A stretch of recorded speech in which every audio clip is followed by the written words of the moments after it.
औज़ुबिल्लाहि मिनश्शैतानिर्रजीम बिस्मिल्लाहिर्रहमानिर्रहीम अस्सलामु अलैकुम व रहमतुल्लाहि व बरकातुहू।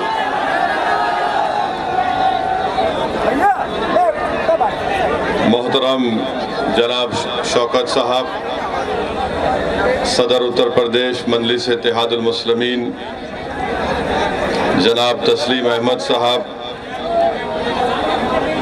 हमारी बहन जो हमारे बड़े भाई अतीक अहमद साहब की बेगम है, और जनाब अली जो अतीक साहब के फर्जन है, शमीम तुर्क साहब, मोहतरमा कंचन सिंह साहिबा, फरहान जुबैरी साहब, मोहतरम जनाब मोहम्मद इमरान बॉबी साहब, हाजी आरिफ साहब, फ़हीम अहमद साहब, मोहम्मद इमरान साहब, बिंद्रा साहब, नौशाद साहब, मौलाना मुफ्ती कामिल साहब, और सैनशीन और मंच पर बैठे हुए तमाम मौजूद हाज़रीन इकराम, मेरे गयूर नौजवान साथियों, बुजुर्गान कौम और मिल्लत, मैं आप तमाम का दिल की गहराइयों से शुक्रिया अदा करता हूँ कि आपने अपना कीमती वक्त निकाल कर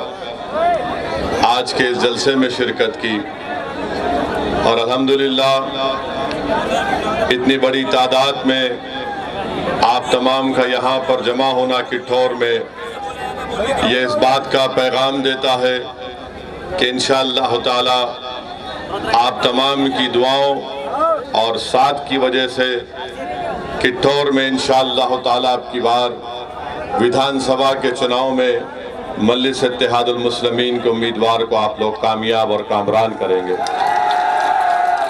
मुझे यकीन है कि किठौर में एक तारीखी तब्दीली आप लोग पैदा करेंगे। और मेरे अजीज दोस्तों और बुजुर्गों,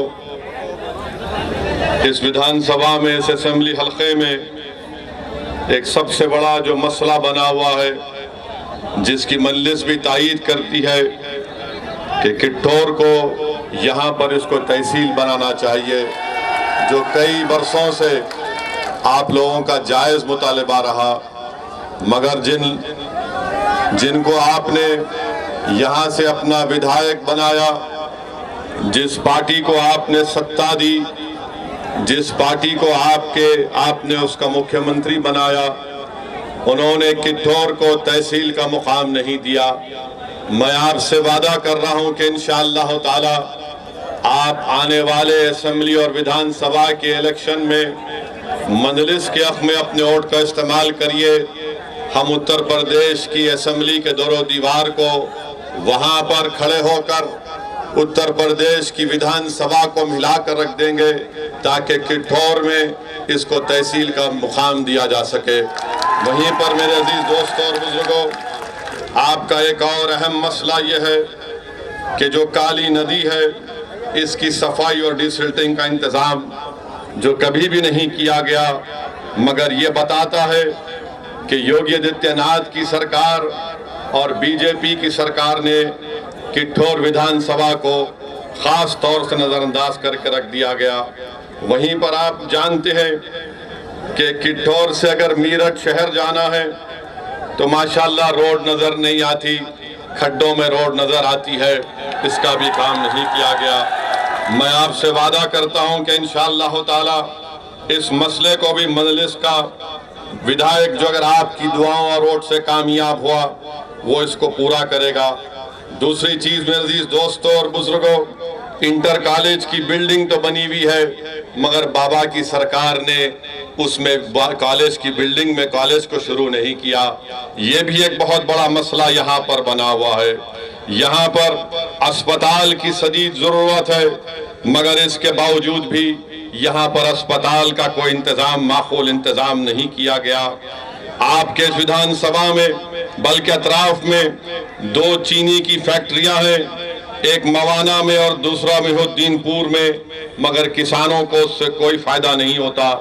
मैं आपसे ये भी वादा कर रहा हूं कि इंशाअल्लाह ताला आप मजलिस के उम्मीदवार के हक में अपने वोट का इस्तेमाल करिए। हम आपसे वादा कर रहे हैं कि किठौर में इंशाअल्लाह ताला यहाँ पर एक फ्रूट मार्केट हम बनाएंगे। यहाँ आप जानते हैं कि किठौर और शाहजहांपुर से सारी दुनिया में आम खाए जाते हैं। आप आम खिलाते हैं तो देश के प्रधानमंत्री किठौर का आम दूसरे देश के बड़े बड़े जिम्मेदारों को भिजाते हैं। सफेदा, लंगड़ा और ये दशहरी सब यहीं से जाता है। मैं आपसे वादा कर रहा हूं कि इंशाअल्लाह ताला यहाँ पर फ्रूट मार्केट बनाई जाएगी। मेरे अजीज दोस्तों और बुजुर्गों, मैं अपनी तकरीर के आगाज में इस विधानसभा के अहम मसाइल को आपके सामने बयान किया।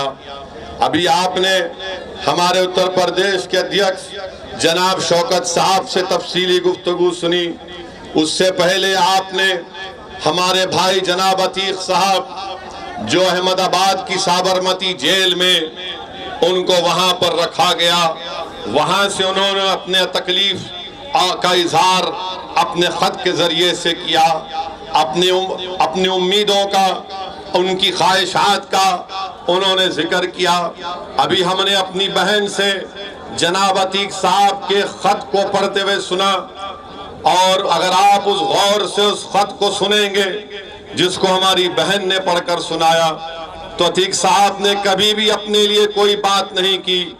अतीक साहब ने जेल में बैठकर हम तमाम को पैगाम दिया कि वक्त आ चुका है कि उत्तर प्रदेश के मुसलमानों को अपनी एक सियासी क़यादत को बनाना बेहद जरूरी है। आज वक्त आ चुका है कि आप अपनी सियासी ताकत का मुजाहरा करें। आज वक्त आ चुका है कि आप अपने वोट की अहमियत को और उसकी ताकत को समझें। मेरे गयूर नौजवानों, किठौर के मेरे बुजुर्गों, मेरी इज्जतदार माँ और बहनों, असदुद्दीन अवैसी उत्तर प्रदेश को और किठौर को इसलिए नहीं आया है कि मैं लफाजी कर कर अपनी मकबूलियत में इजाफा कर लूं। मैं यहाँ पर इसलिए नहीं आया हूँ कि मैं अपनी और शोहरत में इजाफा कर लूं। मेरे आने का मकसद एक ही है, और अल्लाह मेरी इस नीयत को, मेरे दिल का हाल जानता है। हमारे आने का मकसद एक ही है कि किठौर में मुसलमानों की एक सियासी लीडरशिप बने, किठौर में मुसलमानों की क़यादत बने। और क्यों नहीं बननी चाहिए? जब किठौर हो, मेरठ हो, वेस्टर्न यूपी हो, उत्तर प्रदेश हो या पूर्वांचल हो, उत्तर प्रदेश में हर समाज ने, हर जात ने अपनी अपनी एक सियासी लीडरशिप को बना लिया है। उनका एक नेता है। इतने बड़ी तादाद में उत्तर प्रदेश में मुसलमान हैं और आपकी कोई सियासी लीडरशिप नहीं है। हाँ, इनफरादी तौर पर जैद और बकर होंगे, मगर वो इनफरादी तौर पर पूरे कौम और मिल्लत की क़यादत नहीं कर सकते। मैं आपको पैगाम देने आया हूँ, मैं आपको गुजारिश करने आया हूँ कि आपको अपनी क़यादत को बनाना है, अपनी लीडरशिप को बनाना है। जब आपकी क़यादत और लीडरशिप किठौर के बसने वाले गयूर नौजवानों की सफों से कोई एक लीडर बनकर खड़ा होगा, जिसको किठौर के बुजुर्गों की सरपरस्ती हासिल होगी, तो तभी जाकर इंशाअल्लाह ताला हम उत्तर प्रदेश की सियासत में एक इनकलाब बर्पा करेंगे। इनकलाब उस वक्त बर्पा होगा जब आप अपने वोट से अपने कैंडिडेट को कामयाब करेंगे। इनकलाब इससे बर्पा नहीं होगा कि आप कभी सपा को, कभी बीएसपी को, तो कभी कांग्रेस को आपने वोट दिया। बताओ तुमने और हमने क्या हासिल किया? हमारे मुकद्दर में गरीबी और मुफलिसी आई, हमारे मुकद्दर में जेलों में हमारे नौजवानों की जवानियों को बर्बाद कर दिया गया, हमारे मुकद्दर में फसादात आए, हमारे मुकद्दर में एनकाउंटर आया, हमारे मुकद्दर में ये तबाही और बर्बादी आई। हमारे बच्चों को स्कूल का इंतजाम नहीं, हमारे नौजवान 2% ग्रेजुएट होते हैं। सबसे ज्यादा drop out rate Uttar Pradesh में अगर किसी का है तो मुसलमानों का है। ये मजलिस का पैगाम है। इन नाइंसाफियों का हम खात्मा करना चाहते हैं। और मैं आपसे अपील करने आया हूं, मैं आपसे गुजारिश करने आया हूं, मैं आपके सामने भीख मांगने आया हूं, मेरे लिए नहीं, मैं आपसे भीख मांगने आया हूं कि मुत्तहिद हो जाओ। उत्तर प्रदेश की विधानसभा में उत्तर प्रदेश के मुसलमानों, अपने वोट की अहमियत को समझो। तुम 19% हो, तुम मामूली नहीं हो, तुम 19% हो। अगर तुम मुत्तहिद हो जाओगे तो याद रखो उत्तर प्रदेश के मुकद्दर के फैसले तुम्हारी आवाज के बगैर अधूरे रहेंगे। शर्त यह है कि हमको मुत्तहिद होना है। यकीनन हमारे उत्तर प्रदेश हो या भारत हो, मुसलमानों में एक डाइवर्सिटी है। हमारे पास भी आला जात के हैं, ओबीसी समाज के लोग हैं, मगर क्या हम हमारे हिंदू भाइयों से सबक हासिल नहीं कर सकते कि कैसे ओबीसी समाज ने अपने अपने नेताओं को बना लिया? क्यों बनाया? क्योंकि वो मुत्तहिद हैं, अपना वोट उस नेता को डालते हैं। और हमसे क्या कहा जाता है मुसलमानों से, जब कभी भी भाई साहब का रुक जाइए थोड़ी देर के लिए, रुक जाइए। जब कभी भी एक चुनाव आते हैं, एक ही जुमला आपसे शुरू हो गया होगा, मुसलमानों जिंदगी मौत का इलेक्शन है उत्तर प्रदेश का। यानी हर इलेक्शन जिंदगी मौत का रहा हमारे लिए। हर आखिर आदमी आकर कहेगा ये दल्ले आएंगे,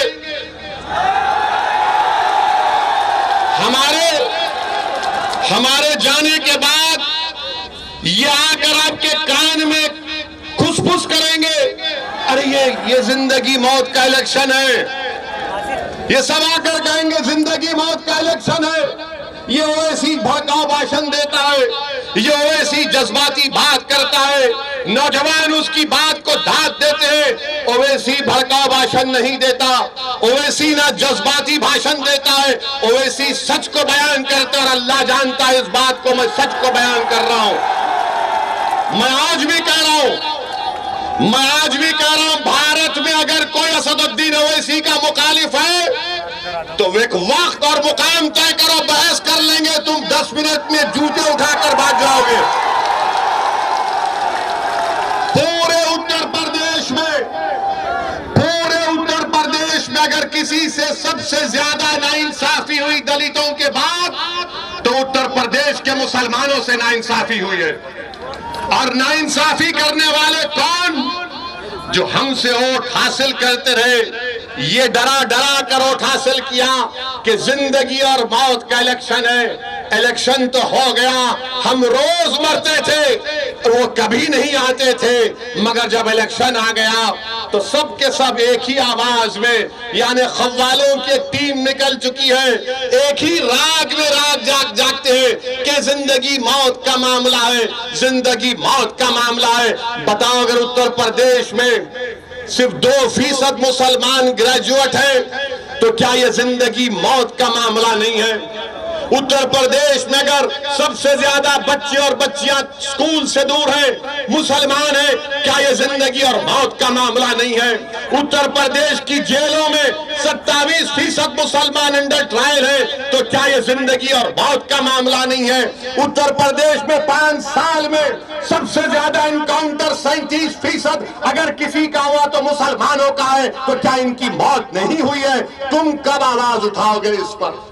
अगर आप ये समझ रहे कि समाजवादी बीएसपी हो या कांग्रेस हो वो इन मसाइल को उठाएगी, नहीं उठाएगी, वो सिर्फ तुमसे कहेगी कि तुम्हारा पैदा होना इस दुनिया में आना इसलिए है कि तुम्हारे बाप दादा हमको वोट डालती है, अब तुम भी वोट डालते रहो, हमारे कैदी बनकर रहो, हमारी गुलामी करते रहो, तुम्हारे मसाइल पर कोई तवज्जो नहीं दी जाएगी, तुम सिर्फ वोट डालने के लिए जिंदा रहोगे। मैं आपसे कह रहा हूं कि हम नहीं मरेंगे इंशाअल्लाह ताला, हम मरने के लिए नहीं आए, हम सियासी तौर पर मरने के लिए नहीं आए। जिंदगी और मौत का फैसला तो अल्लाह करता है। हर एक के लिए एक वक्त लिखा जा चुका है। हम सब इस दुनिया में से जाएंगे, इस जमीन की ग़िज़ा बनेंगे, मगर ये तो बताओ तुम्हारी आवाज कौन है? कौन तुम्हारी तकलीफ को बयान करता है? कौन नौजवानों के दिलों में और नौजवानों की आंखों में जो ख्वाब है उसको कौन पूरा करेगा? कौन हमारी माँ और बहनें जो रात रात भर जागती है कि मेरा नौजवान बेटा घर अब तक नहीं आया, कहीं उसको पुलिस तो थाने लेकर नहीं चले गई? कौन उस माँ को इत्मीनान की नींद सुलाएगा? कौन उस बाप को उम्मीद दिलाएगा कि तुम्हारे औलाद का रोशन मुस्तकबिल है, इन चीजों पर कोई बात नहीं करेगा। इन चीजों पर कोई बात नहीं करेगा। बात किस पर करेंगे? वोट डालो, जिंदगी मौत का फैसला है, मुशाहरा कराएंगे। रमजान की ईद आएंगी तो ना उनको रोजे से मतलब, ना कुरान से मतलब, मगर घर को मुसलमान के आ जाएंगे टोपी पहनकर कि शीर खुरमा खिला दे। बकरीद आएगी तो कहेंगे कि बेटा कुछ गोश्त खिला दे। ईदगाह के सामने आकर ठहर जाएंगे, ईदगाह के सामने आकर ठहर जाएंगे, किसी गरीब मुसलमान को साथ पकड़ के बोलेंगे आ गले लग जा। गले तो लगा लेंगे मगर दिल में जो धड़कने हैं वे तुम्हारी नफरत और बर्बादियों से भरी हुई है। ये सच्चाई बयान कर रहा हूं। मेरे अजीज दोस्तों और बुजुर्गों, इन अहम बात पर, इन नुकात पर, इन पॉइंट्स पर आपको गौर करना है। और हमारे जो मीडिया के लोग हैं,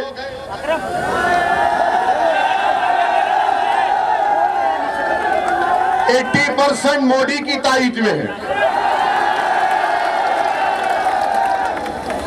20% जो अपने आप को सेकुलर बोलते हैं।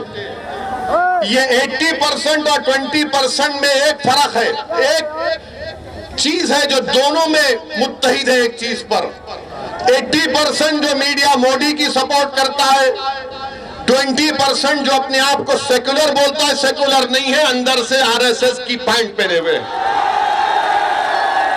तो वो और ये 80 और 20% एक बात पर मुत्तफिक है कि मुसलमानों की कोई पॉलिटिकल लीडरशिप नहीं बननी चाहिए, मुसलमानों की कोई लीडरशिप नहीं बननी चाहिए।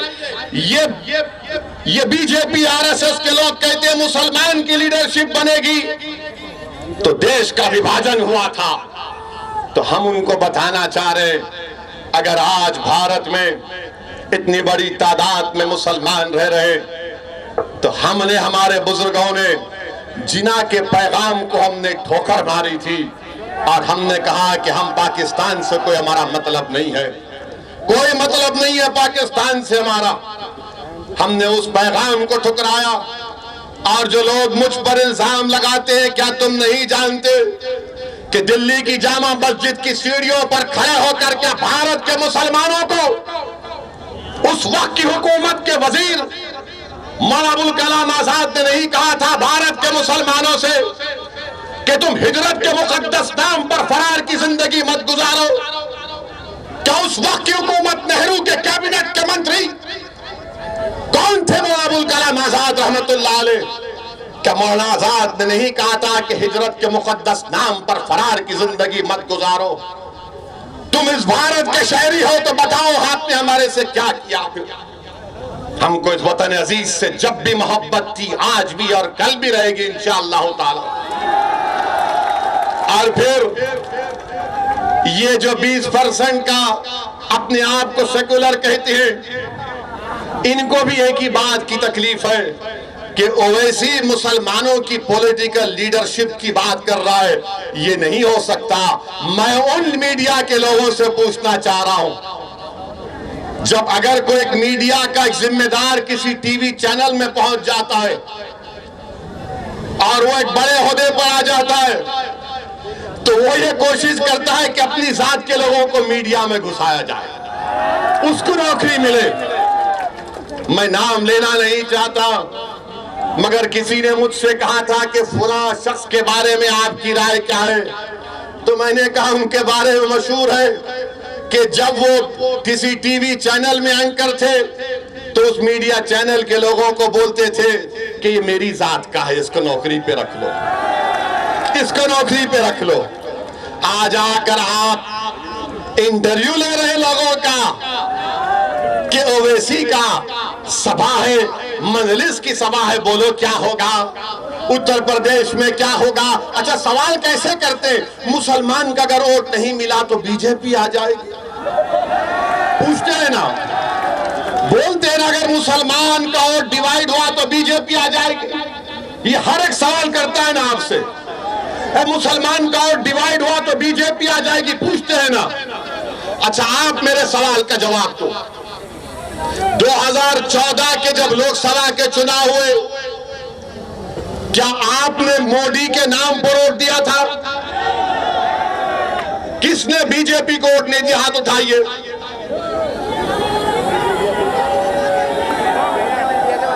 चलिए, एक सवाल हो गया।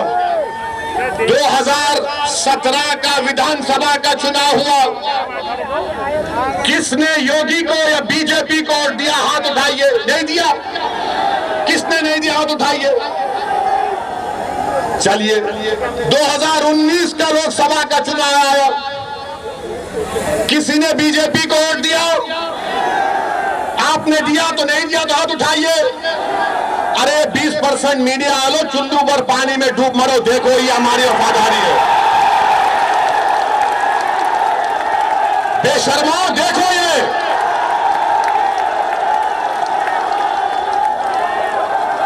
ना 14 में दिया, ना 17 में दिया, ना 19 में दिया। नहीं दिए ना? नहीं दिए ना? क्या तुम दोगे बीजेपी को वोट? क्या तुम मोदी को वोट दोगे? तो क्या तुम अब की बार ओवैसी का साथ दोगे? क्या तुम मजलिस को वोट दोगे? अब सुनो आप, 2014 में किसकी सरकार थी उत्तर प्रदेश में? अखिलेश की थी ना? तो अखिलेश के परिवार के 5 लोग जीते, 5 जीते, और बीजेपी जीत गई पूरा। क्यों जीती बीजेपी? क्यों जीती बीजेपी? सही कहा तुमने,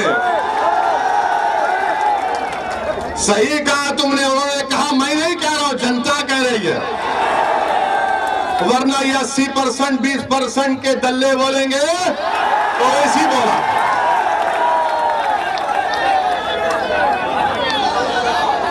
दो 2017 का विधानसभा हुआ, क्या आपने बीजेपी को वोट नहीं दिया तो कैसे योगी मुख्यमंत्री बन गए? कैसे बने योगी मुख्यमंत्री, बताओ। आपसे सवाल नहीं कर रहा हूं, मैं उन लोगों से कर रहा हूं जो असदुद्दीन ओवैसी पर उंगली उठाते हैं। हम जब दलाल देते हैं, प्रूफ देते हैं, तो इनकी जबान खामोश हो जाती है और खामोश बैठ जाते, समझ में नहीं आता कि इससे कैसे मुकाबला करें। 2019 का लोकसभा का चुनाव हुआ, ये मेरठ की पार्लियामेंट की सीट है ना, ये मेरठ, ये किठौर मेरठ सांसद की विधानसभा लोकसभा में आता है ना। बताइए आप, क्या आपने जब बीजेपी को वोट नहीं दिया कैसे जीत गया? यहां से वो कैसे जीत गया? अखिलेश यादव ने 3 इलेक्शन हार गए। अखिलेश यादव 14 का, 17 का और 19 का 3 इलेक्शन अखिलेश यादव हार चुके हैं। और अगर आप अपने वोट की कीमत और अहमियत को नहीं समझेंगे तो फिर नुकसान आपका होगा, अखिलेश यादव का नहीं होगा। अखिलेश यादव आराम से बैठे, अखिलेश यादव के घर पर आकर कोई नारा नहीं लगाता कि अखिलेश कब्रिस्तान या पाकिस्तान के नारे सुनना हमारे मुकद्दर में लिखा हुआ है। अखिलेश यादव के घर पर आकर कोई पत्थर नहीं फेंकता, मेरे घर पर आकर पत्थर फेंकता है। अखिलेश यादव जेल को नहीं जाएंगे, जेल को जाना हमारा मुकद्दर बना दिया गया। अखिलेश यादव का एनकाउंटर नहीं होगा, एनकाउंटर मेरा है, हर गोली पर मेरा नाम लिखा है। अखिलेश यादव के बच्चे सुनो मेरी बात को, अखिलेश यादव के साथ ही उनकी औलाद अच्छे बड़े स्कूलों में पढ़ेगी। मेरे बच्चों को स्कूल में पढ़ाने के लिए स्कूल नहीं है, स्कूल है तो फीस देने का इंतजाम नहीं है। अखिलेश यादव के यादव बरादरी के लिए उनके नौजवान ग्रेजुएट हो जाता है, मुसलमान ग्रेजुएट नहीं हो सकता। बताओ फिर कौन आवाज उठाएगा? आपको लड़ना है, मैं नहीं। मेरी जिंदगी का कोई भरोसा नहीं है। मैं आपको एक पैगाम देने आया हूं मेरे अजीज दोस्तों और बुजुर्गों, आप सिर्फ एतमाद हासिल करो, डर से आगे निकलो। आप सोचते हैं कि अगर वोट नहीं डालेंगे तो क्या होगा? आपने 3 मरतबा वोट दिया ना, 14 में, 17 में, 19 में, तो क्या हुआ? इनका वोट मोदी के गोद में बैठकर इनका वोटर चाय पी रहा है। ये हकीकत है, मैं आपको बयान कर रहा हूं मेरे अजीज दोस्तों और बुजुर्गों। जो लोग हम पर इल्जाम लगाते हैं, बताओ इन दलील जो दिया हो ये सच है या झूठ है, इस पर कोई जवाब नहीं दे सकते। बिहार में हम इलेक्शन लड़े तो बिहार के असेंबली के इलेक्शन में भी यही 80-20% के लोग शुरू हो गए। ओवैसी लड़ रहा है, बीजेपी आ जाएगी, बीजेपी आ जाएगी। बिहार में आरजेडी और कांग्रेस और माले का अलायंस हुआ। करीब 70 सीट पर कांग्रेस लड़ी और मजलिस 19 सीट पर लड़ी। 19 में हमने 5 पर कामयाबी हासिल की और जो बचे सीटें थी उसमें 9 पर कांग्रेस और राजद कामयाब हो गए, 6 पर नीतीश और मोदी कामयाब हो गए। हमारी वजह से नहीं हुए। अब बिहार में 2 विधानसभा का बाई इलेक्शन हो रहा है। जो बिहार में ओवैसी को गालियां देते थे, क्या क्या बकवास बकते थे, क्या क्या इल्जामात मुझ पर लगाए, मैंने उन तमाम इल्जामात लगाने वालों को अल्लाह के हवाले कर दिया। अल्लाह फैसला करेगा उसका इंशाअल्लाह ताला। उस वक्त अब बिहार में 2 विधानसभा के बाई इलेक्शन हो रहा है। 30 नवंबर को पोलिंग है। 1 साल पहले तक ओवैसी को गाली देने वाले आज कांग्रेस और आरजेडी एक दूसरे का मुकाबला कर रहे हैं। बताओ आप, इनकी मुनाफिकत देखिए, इनका ड्रामा देखिए। आरजेडी लालू और कांग्रेस के राहुल एक तरफ दोनों लड़ रहे हैं, और अगर कल वहां पर जेडीयू जीत जाएगी तो किस पे इल्जाम लगाएंगे? ये इल्जाम ये लगाएंगे, नहीं असदुद्दीन ओवैसी लड़ा नहीं मगर किठौर में भड़काऊ भाषण दिया, उसका असर बिहार में हो गया। अरे पापियों, अगर 50 साल का बच्चा शादी नहीं करता तो मैं जिम्मेदार? कल भैंस और गाय दूध नहीं देगी तो मैं जिम्मेदार? सुबह में मुर्गी तहज्जुद में बांग नहीं देगी तो मैं जिम्मेदार?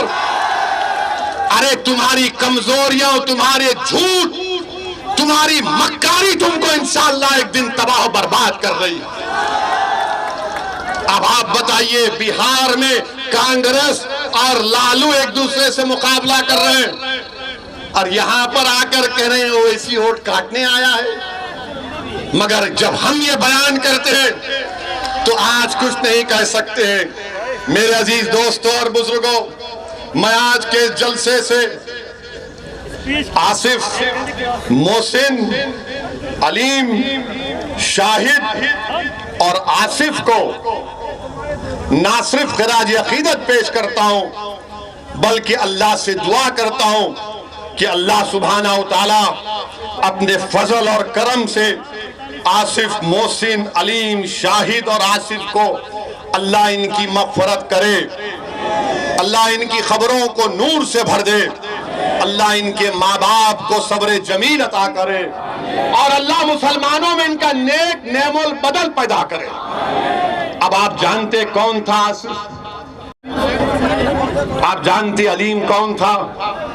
आप जानते शाहिद कौन था? कौन थे लोग? ये हाल है हम मुसलमानों का।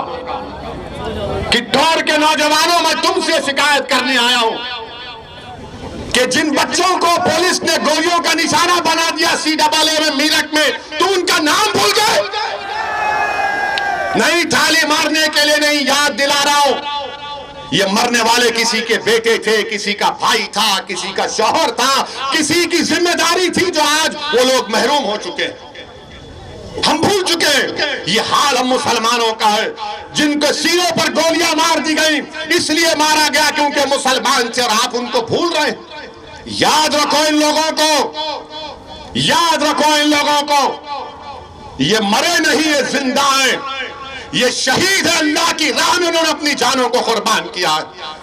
अल्लाह ने कुरान में फरमाया कि इनको ग़िज़ा दी जाती है। आसिफ को गोली मारने वालों, मोहसिन को गोली मारने वालों, अलीम और शाहिद को मारने वालों, सुनो, ये जिंदा है, तुम्हारी गोलियों ने इनको खत्म किया होगा मगर इनके जिस्मों को खत्म किया होगा, मरो जिंदा है, ये शहीद है और अल्लाह के पास इंसाफ होगा इंशाअल्लाह ताला। जिन जालिमों ने, जिन जालिम हुकूमत ने हमारे बच्चों को हमसे छीना है, जिन पुलिस के लोगों ने अपने नापाक उंगलियों से गोलियां चलाई है, तैयार हो जाओ, अल्लाह इंसाफ करेगा इंशाअल्लाह ताला। हम कुछ नहीं करेंगे, हम जमहूरियत में लड़ेंगे। हमारे पास हथियार नहीं है पुलिस वालों, हमारे पास ये हमारे हाथ, हमारे हथियार है, ये हमारे हाथ हथियार है जो हम अल्लाह के सामने रो रो कर भीख मांगेंगे। अल्लाह तेरे उम्मत मोहम्मदी के इस बच्चे को मारा गया, तू इंसाफ करम, बेबस है। मेरे अजीज दोस्तों और बुजुर्गों, आसिफ, मोहसिन, अलीम और शाहिद की कुर्बानी को याद रखो, याद रखो, भूलो मत इन लोगों को। और वहीं पर मेरे अजीज दोस्तों बुजुर्गों, अब आप देख रहे हैं कि अगर किसी की मौत होती है पुलिस के एट्रॉसिटी की वजह से, हर पार्टी का लीडर पहुंच जाता है। अखिलेश पहुंचते हैं, कांग्रेस की मोहतरमा पहुंच जाती है, पहुंच जाती है।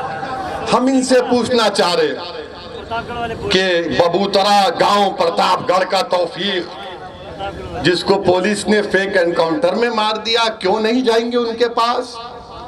नहीं जाएंगे।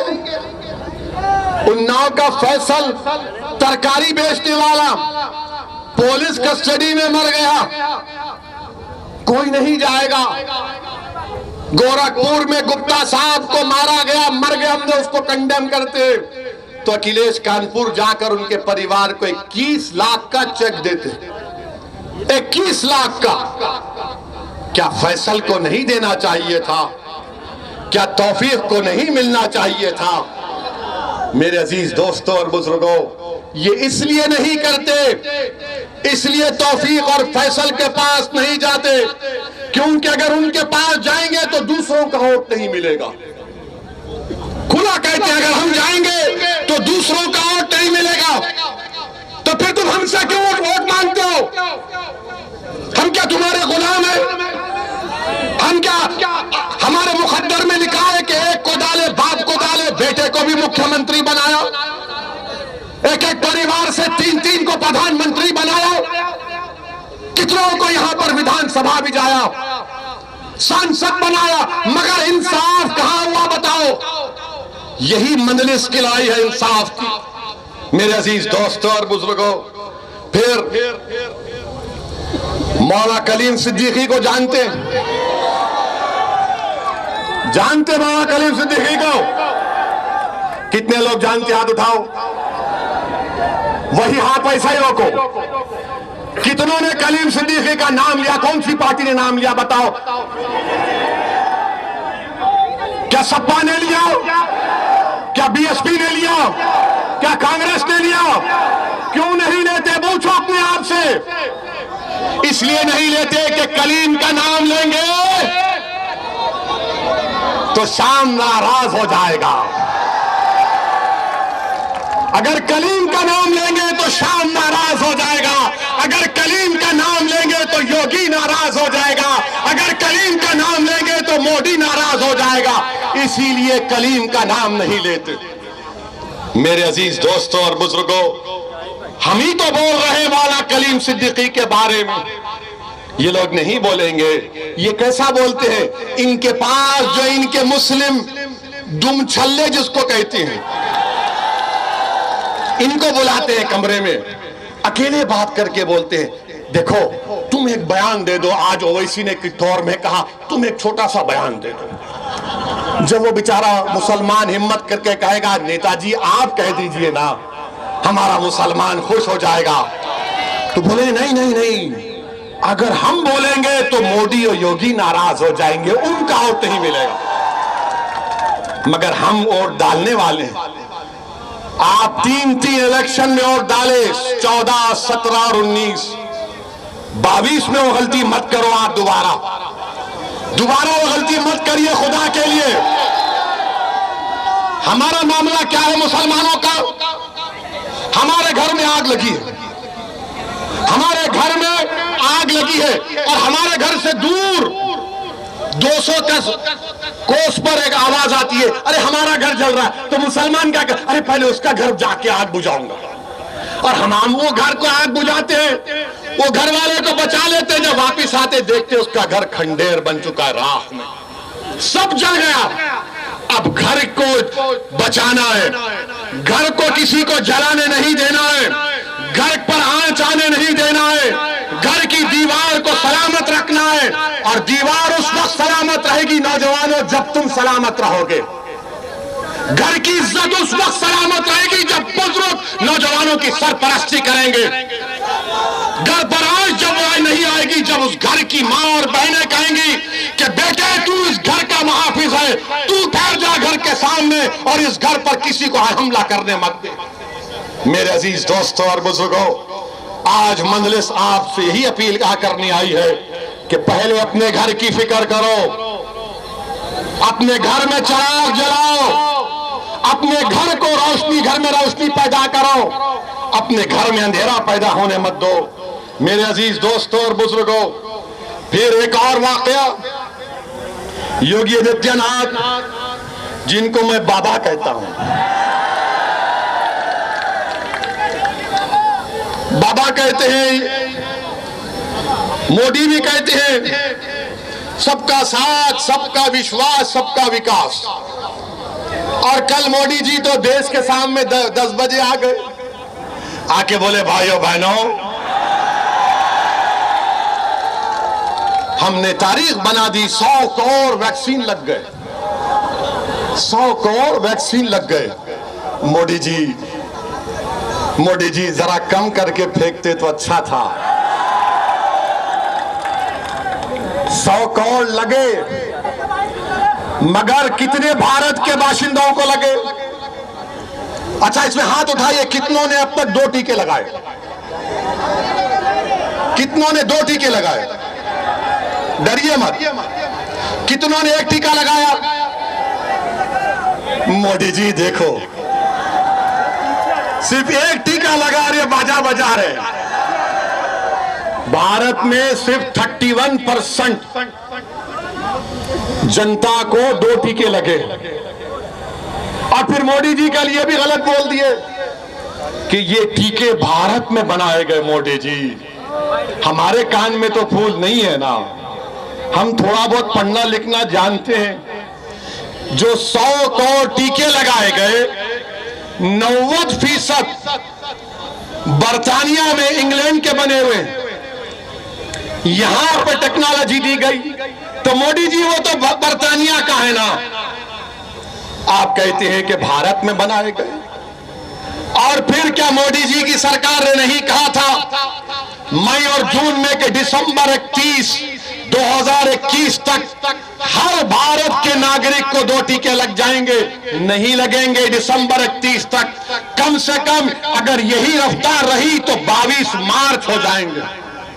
मेरे अजीज दोस्तों और बुजुर्गों, फिर यहां पर हम पूछना चाहते हैं कि जब कोविड की पहली वेव आई, क्या तबलीगी जमात पर जुल्म नहीं हुआ? हाथ उठाकर बोलो, तबलीगी जमात पर जुल्म नहीं हुआ? अब इस पर भी कौन बोले? कोई नहीं बोला। मगर इलेक्शन आया तो तबलीग कर रहे, इसको वोट मत दो, इसको वोट मत दो, बीजेपी आ जाएगी, बीजेपी आ जाएगी। जब तबलीगी जमात पर जुल्म हो रहा था तो तुम लखनऊ में अपने घर में दरवाजे बंद करके एयर कंडीशन के कमरे में बैठे थे। अगर कोई आवाज उठा रहा था कि तबलीगी जमात पर निशाना बनाया जा रहा है, तो मजलिस इत्तेहादुल मुस्लिमीन अपनी आवाज को उठा रही। और क्या हुआ बताइए आप। मैं आपको मेरठ की मिसाल दे रहा हूं, क्योंकि कल कोई यह ना कह दे कि असदुद्दीन ओवैसी लंबी लंबी छोड़ते हैं मोदी की तरह। आपको मालूम होगा मवाना में एक जमात आई थी, वहां पर एक सब इंस्पेक्टर एक शख्स को बीमार हो गए तो खूब मारा उसको और बोला तू जमात में जाएगा। एक 60 साल के बूढ़े को पुलिस ने इतना मारा कि उसका पैर फ्रैक्चर हो गया। एक मवाना में एक ज़ईफ को, बल्कि उस एक शख्स के बाप को इतना मारा गया, एम्बुलेंस में ले जा रहे थे तो मार रहे थे। और फिर एक 22 साल की हमारी बहन ताजिम, जिसका नाम ताजिम है, याद रखो, वो 3 अस्पताल में गई, उसके अतड़ियों में दर्द था। ये 9 मई की बात कर रहा हूं, वरना ये 20% 80% ये बोलेंगे कहां से लाए, कहानी बना रहे हैं।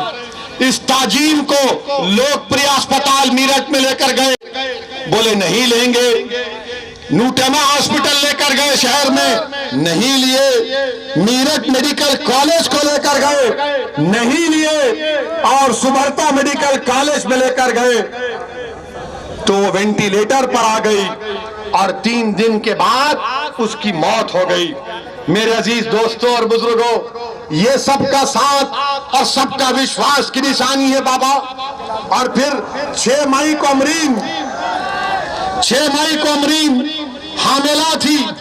हिंदुस्तान अखबार की रिपोर्ट है, लिसारी गेट श्याम नगर की रहने वाली।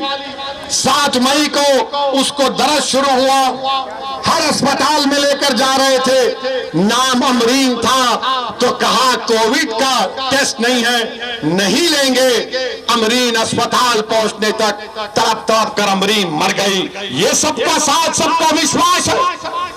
आप बताइए, जो कुछ नाम आपके सामने कहर बर बता रहा हूं, ये सब सच्चे हैं। और मेरे अजीज दोस्तों और बुजुर्गों, ये मेरठ का जिला है जहां से एक चिंगारी निकली थी सन 57 में। हमारे बुजुर्गों ने एक चिंगारी को भड़काया था तो मेरठ से लेकर लाल किला हिल गया था। अंग्रेजों को भागना पड़ा लाल किले पर। मेरठ के बहादुरों ने, गाजियों ने, मेरठ के शहदाओं ने अंग्रेजों की ईंट से ईंट बजा दी थी। आज असदुद्दीन ओवैसी आपसे वही गुजारिश करने आया है, तुम इस तारीखी सरजमीन पर बसने वाले हो, तुम एक चिंगारी दिखाओ, एक हरकत दिखाओ, जिस तरह हमारे बुजुर्गों ने, तुम्हारे बुजुर्गों ने सन 57 में अंग्रेजों के खिलाफ जिहाद किया था। सन 57 में अंग्रेजों की गुलामी से देश को आजाद कराने के लिए अपनी जानों को निछावर कर दिया था। ऐ मेरठ की सरजमीन पर बसने वाले मेरे हिंदू, मुसलमान, दलित और ओबीसी भाई और बहनों, तुम उन मुजाहिदीन आजादी के वारिस हो। तुमको हरकत करना पड़ेगा, तुमको इंसाफ के लिए उठना पड़ेगा, तुमको मायूसी को खत्म करना पड़ेगा, तुमको अपने बुजुर्गों के बहादुरों की कहानियों को दोबारा दोहराना पड़ेगा। मेरे अजीज दोस्तों और बुजुर्गों, इस मेरठ में मावी गांव में क्या हुआ, दिसंबर 2020, जनवरी 2021 को कई मुस्लिम परिवारों को अपना घर बार छोड़कर जाना पड़ा। गांव मावी गांव है। अब आप बताइए, उसी गांव में मैंने अखबार में पढ़ा कि एक बेटी ने अपने बाप से कहा, जिसके 3 बेटियां थीं, कि अब्बा हम ऐसे खौफ में नहीं जी सकते। इस बच्ची ने अपने बाप से कहा, अब्बा हम ऐसे खौफ में जी नहीं सकते। मेरे अजीज दोस्तों और बुजुर्गों, कब तक खौफ में जिंदगी गुजारोगे? कब तक डर डर कर वोट डालते रहोगे? कब तक तुम अपनी औलाद के लिए वोट नहीं डालोगे, अपनी ताकत के लिए वोट नहीं डालोगे? मेरे अजीज दोस्तों और बुजुर्गों, फिर वहीं पर आप जानते हैं कि अक्टूबर 17, 2019 को शिमम खान इसको मीठा के नाम से पुकारा जाता। एनकाउंटर हुआ और इस पर इल्जाम लगा दिया योगी की पुलिस ने कि ये चोरी कर रहा था, मोटरसाइकिल चोरी की, सेल फोन चोरी का। जब शीमन खान उर्फ मीठा ने इंश्योरेंस के कागजात और बिल बता दिए तो पुलिस ने क्या कहा, गलती हो गई एफआईआर में लिखते हुए, गलती हो गई एफआईआर में लिखते हुए। और मीठा को क्या किया, मीठा को खेत में ले जाकर पेट में गोली मारी, फिर दूसरी गोली मारी, तीसरी गोली मारी तो उसकी रेल की हड्डी से निकल गई। आज भी शीमन खान मीठा अपाहिज हो चुका है। ये यहाँ पे जो 15 साल विधायक थे, क्या नाम है उनका?